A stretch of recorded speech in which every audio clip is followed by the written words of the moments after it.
Hi hello నమస్తే friends. ఈరోజు మనం ఒక మంచి స్పెషల్ మొక్క, స్పెషల్ పువ్వు, బ్రహ్మాండంగా సువాసన వెదజిల్లే మొక్కను మీకు పువ్వును పరిచయం చేస్తున్నాను. కుండీలో నాటుకోవడానికి వీలుగా ఉంటుందా లేదా, దాన్ని ఎలా పెంచుకోవాలి, పదండి చూద్దాం. పదండి, మన నర్సరీలో ఉంది. నమస్తే. నమస్తే నమస్తే. ఆ రోజు మనం జామ చెట్ల కుండీలలో జామ చెట్టు పెట్టినా చూడు. జామ చెట్ల కుండీలు కాదు, కుండీలో జామ చెట్టు పెట్టించిన నీకు. అవి నా బంగ్లా పెట్టిన బాబు బ్రహ్మాండంగా ఎదుగుతాయి. నీళ్ళు పోస్తున్నావా లేదా? పోస్తాను ఇంత ఎత్తాయి. సంగతి ఏందో చెప్పు. వాసన అంటే గమ్మ రావాలి. చుట్టూ 10 ఇళ్ళకు పోవాలి వాసన. ఇది ఎక్కడి వాసన అనుకోవాలి జనాలు.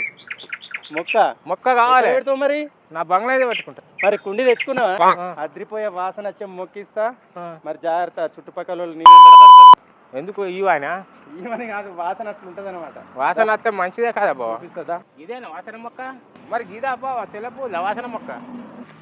వాసన బాగా వస్తుంది. ఇదేనా చెట్టు? ఇక్కడ వస్తుంది బాబా వాసన. వాసన లేదు. పసుపు కలర్ ఉన్నది బావా.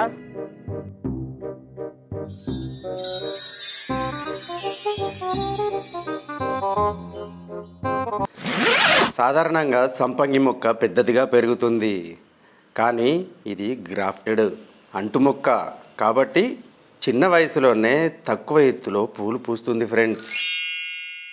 సంపంగిలో కేవలం పసుపు రంగు మాత్రమే కాదు, తెలుపు, ఎరుపు, నాగసంపంగి వంటి రకాలు కూడా ఉన్నాయి.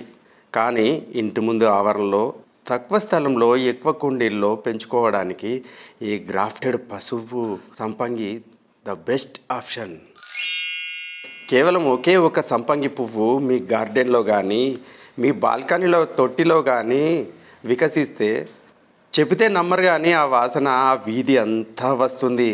అందుకే దీనిని పర్ఫ్యూమ్స్ తయారీలో అంతగా ఉపయోగిస్తారు ఫ్రెండ్స్. సంపంగి, గోల్డ్ చంప సువాసన చాలా ప్రత్యేకమైనదని మీకు చెప్పక తప్పదు. అందుకే దీనిని సుగంధాల రాణి అని పేరు కూడా ఉంది. కేవలం ఇంటి అలంకరణలో కాకుండా వాణిజ్యపరంగా కూడా చాలా విలువ ఉంది ఫ్రెండ్స్ దీనికి. ఈ పువ్వుల నుండి సంపంగి నూనె తీస్తారు, అరోమా థెరపీలో ఉపయోగిస్తారు, సుగంధ తైలాలు కూడా తయారు చేస్తారు ఫ్రెండ్స్. ఈ పువ్వుల వాసన తీసినటువంటి సుగంధ తైలము నూనె వాసన చూడటం మనసుకు ప్రశాంతంగా ఉంటుంది. స్ట్రెస్ చాలా తగ్గుతుందని చెబుతారు. మన దేశంలో సంపంగి పువ్వులను దేవుని పూజకే కాకుండా వివాహాది శుభకార్యములకు, అలంకరణకు ఎక్కువగా వాడతారు. ముఖ్యంగా పెళ్లిపీటల దగ్గర లేదా హాలులో ఈ పువ్వులు ఉంచితే ఆ ప్రాంతమంతా సహజమైన సెంటు జల్లినట్టుగా గుబాలిస్తుంది ఫ్రెండ్స్. చర్మ సంరక్షణలో కూడా దీనికి ప్రాముఖ్యత ఉంది ఫ్రెండ్స్. ఇక రూముల్లో స్ప్రేలు వాడకుండా ఇంట్లో ఒక చిన్న గిన్నెలో నీళ్లు పోసి అందులో 2 సంపంగి పువ్వులు వేస్తే చాలు, గది అంతా అద్భుతమైన పరిమళంతో నిండిపోతుంది. ఆహా, ఇది ప్రకృతి ప్రసాదించిన హెయిర్ ఫ్రెషనర్. ఇక దీని ప్రత్యేకత ఏంటంటే ఇది ముదురు పసుపు రంగులో ఉంటుంది. దీని సువాసన చాలా దూరం వరకు విస్తరిస్తుంది. చూసారా ఫ్రెండ్స్, ఇది గ్రాఫ్టింగ్ మొక్క కదా. ఇది కేవలం 4-5 కిలోల ప్లాస్టిక్ బ్యాగులో ఉన్నా కూడా అప్పుడే పూలు పూసింది. ఇది గ్రాఫ్టెడ్ మొక్కల ప్రత్యేకత అన్నమాట.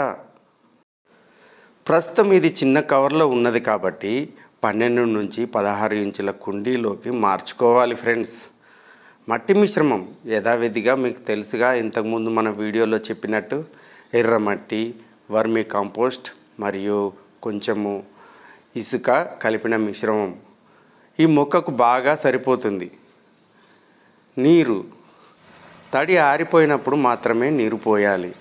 నీరు రోజు పోస్తూ ఉండాలి. నీరు బాగా ఉంటే వేరు కుళ్ళిపోయే అవకాశం ఉంటుంది, అది చూసుకోవాలి ఫ్రెండ్స్.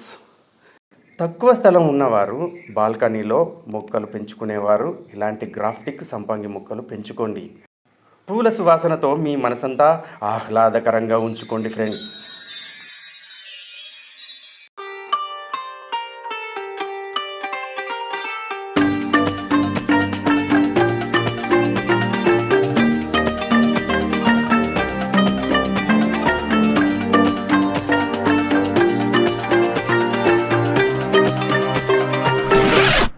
అయితే కానీ బావా ఆ, వచ్చినప్పుడు అలా ఆ, నాతోనే ఆ.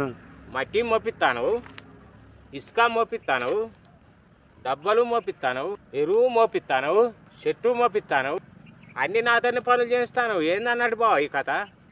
మరి నీకు మొక్క ఎట్లా నాటుడో తెలియదు కదా, అందుకని నీతో పనులు చేయిస్తానా.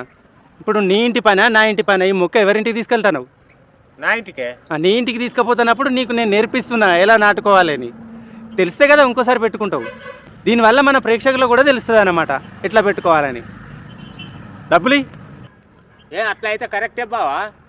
చిన్న చిన్న ఇండ్లు ఉన్న వాళ్ళకు మరి బిల్డింగ్ల మీద పెట్టుకునే వాళ్ళకు మంచిగానే ఉంటుంది కదా బావా. సూపర్. మరి ఇంకేంది అది పట్టుకొని పోతుంది. డబ్బులు ఇచ్చిపో బాబు. బావా నీకు డబ్బులు ఇవ్వకుండా పోతానా బావా? మరి అయితే కానీ మంచిగా పూస్తుందా ఇక? మరి పూస్తుంది. నువ్వు రోజు నీళ్లు పెట్టకపోతే గంతే అవుతుంది. మరి పెడతావా లేదా?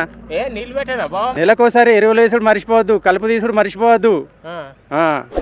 చూసారు కదా ఫ్రెండ్స్, ఇంతసేపు సంపంగి మొక్కను గుండెల్లో నాటుకోవడం. ఓకేనా బామరిది, ఎట్లుంది? చాలా బాగున్నది బావ. మరి మొక్కను మంచిగా కాపాడు. మధ్యాహ్నం ఎండకుండాలి మొక్క. ఓకేనా? నీళ్లు మంచిగా పోయి నెలకోసారి ఎరువులు అందించు. గడ్డి ఏదైనా వస్తే తీసేయి. జాగ్రత్తగా కాపాడుకో. ఓకే బావా. మరి పూలు బాగా పూస్తే మాకు ఒకటి రెండు ఇస్తావా? రోజుకొకటి తీసుకొచ్చి ఇస్తా బావా. ఇలాంటి మంచి సువాసన గల మొక్కను మీ ఇళ్లలో, మీ ఇంటి పరిసరాల్లో వాడుకోండి ఫ్రెండ్స్, నాటుకోండి. బ్రహ్మాండంగా ఉంటుంది. ఈ పసుపు కలర్లో, బంగారం కలర్లో ఉన్న ఈ సంపెంగ పువ్వు అన్నిటికంటే చాలా స్మెల్ వస్తుంది ఫ్రెండ్స్. అలాగే మేము ప్రతి ఒక్క మొక్క గురించి, మీకు పూల గురించి, పళ్ళ గురించి ప్రత్యేకంగా తెలియజేస్తుంటాము. మా వీడియోలు నచ్చితే మీరు లైక్స్ ఇవ్వండి, కామెంట్స్ ఇవ్వండి. అలాగే మా ఛానల్ని సబ్స్క్రైబ్ చేయడం కూడా మర్చిపోకండి ఫ్రెండ్స్. అలాగే గంట సింబల్ నొక్కండి. నెక్స్ట్ వీడియోలో మరికొన్ని మొక్కల గురించి మీకు తప్పకుండా తెలియజేస్తాను ఫ్రెండ్స్. ఓకేనా ఫ్రెండ్స్? అంతవరకు బాయ్ బాయ్.